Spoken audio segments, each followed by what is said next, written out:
نحمدہ و نصلی علی رسولہ الکریم اما بعد۔ ترجمے والے قرآن پاک کا صفحہ نمبر 997، 27واں پارہ سورہ واقعہ، ابتدائی 9 آیات۔ اعوذ باللہ من الشیطان الرجیم، بسم اللہ الرحمن الرحیم۔ إذا وقعت الواقعة ليس لوقعتها كاذبة خافضة رافعة إذا رجت الأرض رجا وبست الجبال بسا فكانت هباء منبثا وكنتم أزواجا ثلاثة فأصحاب الميمنة ما أصحاب الميمنة وأصحاب المشأمة ما أصحاب المشأمة۔ صدق اللہ العظیم۔ یہ سورہ واقعہ ہے جس میں قیامت کے واقعے کا ذکر ہے۔ مکی صورت ہے۔ مکی صورتوں میں فصاحت و بلاغت کا معیار بہت اونچا ہے اور باقی صورتوں کی نسبت فصاحت و بلاغت پر زیادہ دھیان ہے، اور مدنی صورتوں میں مسائل احکام وغیرہ ہیں زیادہ۔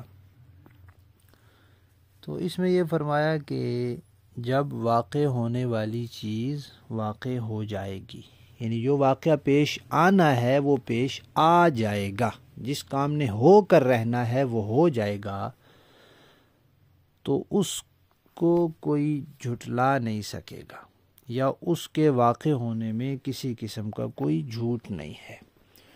ابھی کی بات سمجھیں تو کوئی جھوٹ نہیں ہے، اس نے ضرور ہو کر رہنا ہے، اور جب وہ آ جائے گا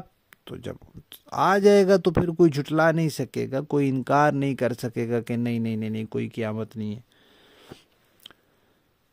پھر وہ جو واقعہ پیش آئے گا، وہ جو قیامت پیش آئے گی، وہ خافضہ بھی ہوگی، وہ رافعہ بھی ہوگی۔ خافضہ کا معنی ہوتا ہے پست کرنے والی، نیچے لے جانے والی، ذلیل کرنے والی، جھکانے والی، اور رافعہ کا معنی بلند کرنے والی، اونچا اٹھانے والی اور معزز بنانے والی۔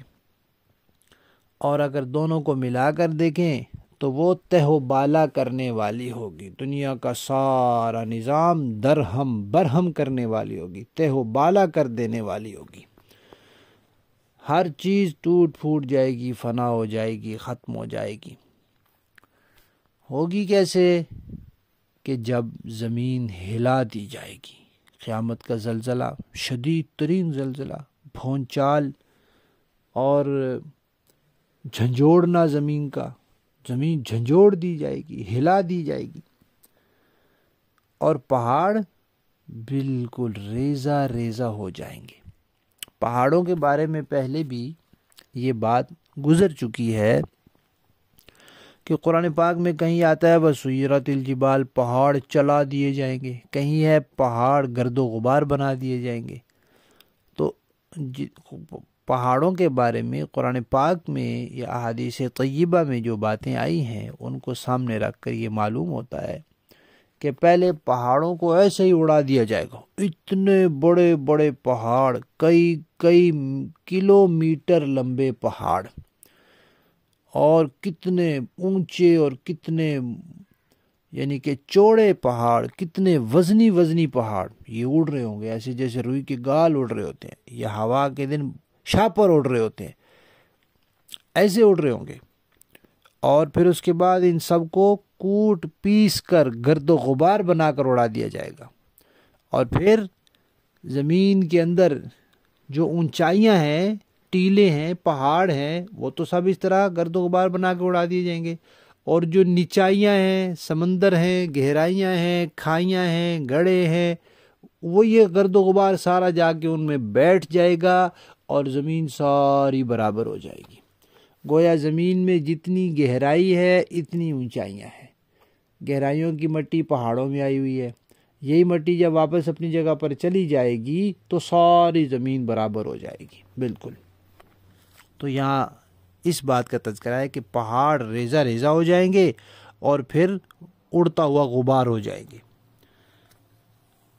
اب لوگوں کو فرمایا کہ تم لوگ جو ہے وہ 3 قسم کے ہو جاؤ گے۔ لفظ ہے ازواج، ازواج کا معنی جوڑا بھی ہوتا ہے، ازواج کا معنی قسم بھی ہوتا ہے۔ تو 3 قسمیں ہو جائیں گی تمہاری۔ 3 قسموں میں سب سے پہلے ذکر کیا دائیں ہاتھ والوں کا، کہ ایک تو دائیں ہاتھ والے ہوں گے، اور دائیں ہاتھ والوں کے تو کیا ہی کہنے، کتنے ہی خوش نصیب ہوں گے دائیں ہاتھ والے، سبحان اللہ۔ اور دوسرا گروہ کون سا ہوگا؟ بائیں ہاتھ والوں کا۔ اور بائیں ہاتھ والے کتنے برے لوگ ہوں گے، کتنے بد نصیب ہوں گے بائیں ہاتھ والے۔ اور آگے پھر تیسرے گروہ کا تذکرہ آئے گا اگلے سبق میں۔ اور یہ سورت کے تعارف میں یہ بات بتائی جا چکی ہے کہ دائیں ہاتھ اور بائیں ہاتھ سے یہ مراد ہے کہ جن کو قیامت کے دن نامہ اعمال دائیں ہاتھ میں ملے گا، اور بائیں ہاتھ والے جن کو نامہ اعمال قیامت کے دن بائیں ہاتھ میں ملے گا۔ قیامت کے دن نامہ اعمال اڑائے جائیں گے، وہ پھر ہر ایک کا نامہ اعمال اڑتا اڑتا خود بخود اس کے ہاتھ میں پہنچ جائے گا۔ اب جو ہوگا جنت والا، جس کے بارے میں جنت کا فیصلہ ہو جائے گا، اس کا ترازو نیکیوں کا بھاری ہو جائے گا، تو اس کا نامہ اعمال دائیں ہاتھ میں آ جائے گا۔ وہ خوشی خوشی اور کسی کو دکھاتا پھرے گا، دیکھو دیکھو میرا نامہ اعمال دائیں ہاتھ میں آ گیا۔ وہ جو اس سے پہلے تک اس کو پریشانی ہوگی، قبروں سے اٹھائے جانے سے لے کر، یا قبر میں بھی اللہ تعالیٰ ہم سب کو محفوظ رکھے، جو پریشانی کا سامنا ہو رہا ہوگا، اور پھر قیامت کے دن جو گھبراہٹ ہوگی، اور جو اللہ تعالیٰ کا جلال ہوگا، اور جو اس دن کی سختی ہوگی، وہ ساری اس سے ہوا ہو جائے گی۔ بس یہ خوش ہو جائے گا کہ میرا تو فیصلہ ہو گیا، میں تو جنت والا ہو گیا۔ اور جس کو نامہ اعمال بائیں ہاتھ میں ملے گا، خود سے کوئی نہیں کر سکے گا کہ بائیں ہاتھ میں آ گیا تو میں دائیں ہاتھ میں پکڑ لوں، دائیں میں آ گیا تو بائیں میں پکڑ لوں۔ اس دن اللہ کی قدرت چلے گی۔ تو جس کا بائیں ہاتھ میں آ جائے گا، اس کی جو پریشانی اور غم اور تکلیف ہوگی، اس کا دنیا میں اندازہ نہیں کیا جا سکتا۔ تو تیسرے گروہ کا پھر آگے تذکرہ آئے گا۔ اسی طرح یہ جو جنت والے ہوں گے یہ عرش کے دائیں جانب ہوں گے، جو دوزخ والے ہوں گے وہ عرش کے بائیں جانب ہوں گے۔ تو اس اعتبار سے بھی یہ دائیں لوگ اور بائیں لوگ۔ لفظی معنی دیکھیے، اذا جب وقعت واقع ہو جائے گی، الواقعات واقع ہونے والی چیز، پیش آ جائے گی، پیش آنے والا واقعہ، لیسا تو نہیں ہے، لوقعتھا اس کے واقع ہونے میں، کاذبہ کوئی جھوٹ، یا نہیں ہوگا اس کے واقع ہونے کے وقت کاذبہ کوئی جھٹلانے والا، خافضہ وہ پست کرنے والی ہے، رافعہ بلند کرنے والی ہے۔